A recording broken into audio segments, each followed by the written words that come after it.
Voilà, Cyril Chabagnier, le patron de la CFTC, ce matin sur BFM Business. On pourrait plaider pour la maladresse à 23... J'ai du mal à croire au scénario de la maladresse du gouvernement, Franck, clairement. À cette date-là, à cette heure-là, dans ce moment politique-là, la maladresse paraît effectivement assez inenvisageable. Bah oui, mais alors le cynisme.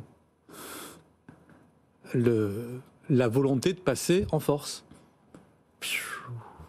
Avec les conséquences que ça va avoir, mais on peut se poser la volonté de passer en force parce qu'on peut pas imaginer que ce soit de la maladresse. Politiquement, quel est l'intérêt? C'est la question qu'on se pose dans la mesure où le débat sur les retraites ne va pas tarder à arriver à partir du 10 janvier et que pour créer un climat plutôt conflictuel, on ne pouvait pas rêver mieux. Est-ce qu'on n'essaie pas de marcher un petit peu, d'enfoncer un peu plus les syndicats? On va parler de la SNCF après, mais syndicats qui sont, bien que n'étant pas à l'origine du mouvement de ce qui s'est passé, sortent quand même un petit peu de l'affaibli. Est-ce qu'on n'essaie pas de mettre un petit peu plus de pression sur les syndicats? Jonas, comment vous regardez ça, vous? La seule chose que j'espère, c'est que ce ne soit pas uniquement politicien et qu'il y ait des considérations économiques qui viennent le mouvoir.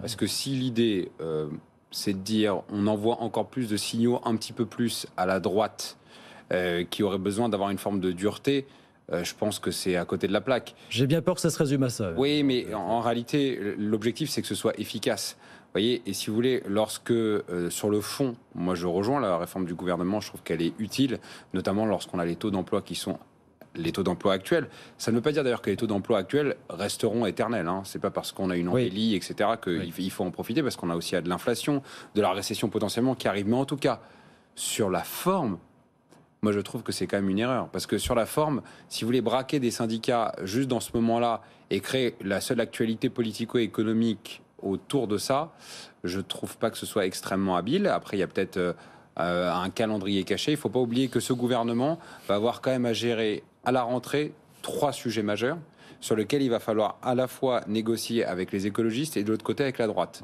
Les éoliennes d'un côté et l'énergie, le même jour. La réforme des retraites de l'autre, le même jour avec la droite. Donc si vous voulez, je trouve que c'est pas très malin et c'est très rare dans ma bouche, mais je vais reprendre les propos du dirigeant de FO, qui est André Bergeron, qui dit assez logiquement que d'habitude il y a un trépied dans ce genre de négociation et que là, le gouvernement marche sur une seule jambe. Et c'est assez dangereux quand on est déjà instable avec la majorité qu'on a. Comment est-ce qu'on regarde cette séquence, Bruno? Moi, je vois ça comme une faute, parce qu'on sort de la séquence SNCF et on a l'impression que le gouvernement est fort avec les faible et faible avec les forts. Et je pense que ça, les Français ne supportent pas. Autant on pouvait être fort dans le dossier de la SNCF, il fallait montrer une certaine dureté. Je pense qu'on aura du mal à expliquer aux Français qu'on maintient le départ à la retraite à 51 ans et 4 mois, si je ne dis pas de bêtises, pour un conducteur de TGV, et qu'en même temps, on demande aux Français de travailler plusieurs années de plus dans l'industrie. Ou dans des métiers pénibles. Donc, les cheminots vont subir aussi cette réforme des retraites. Ce que le 51 ans et 4 mois que vous évoquez, monsieur, appartient au passé. C'est 52, 57.